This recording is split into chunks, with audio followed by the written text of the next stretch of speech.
Hello guys, at namiss ko nga itong native delicacy ng Kalinga na tinatawag nilang inandila. Kailangan natin dito ang glutinous flour na mamasahin natin sa tubig para maging dough.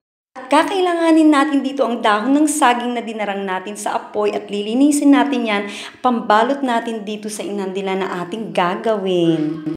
At kukuha tayo ng kunting dough at ibabalot natin dyan sa pira-pirasong banana leaf.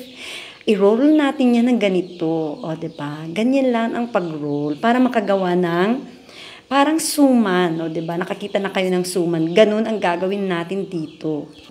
At may mga natapos na tayong balutin kanina. Ayan, ang lalaki kasi nga igurot ang nagbabalot. Charot. Ganyan ang pagbalot namin. So, tapusin lang natin ang pagbabalot hanggang sa matapos nating lahat. At lalagyan natin yan ng tali para sa ganun hindi pasukin ng tubig at iyan, ilalagay natin siya sa malaking kaldero. Pupunuin natin yan ng tubig at isasalang natin, lulutuin ng dahan-dahan. Ang original na sauce na gawa dito sa Kalinga ay pinaghalong latik at saka muscovado sugar. Pero sa akin may twist kasi gawa siya sa condensed milk, latik at saka evaporated milk. Yun kasi yung available.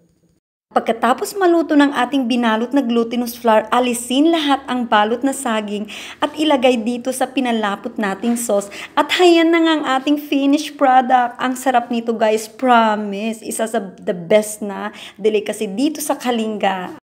Yan, ang dami ko talagang kinain dito guys. Ang sarap talaga. Thank you so much guys for watching, for supporting my videos. Salamat. Follow nyo ako.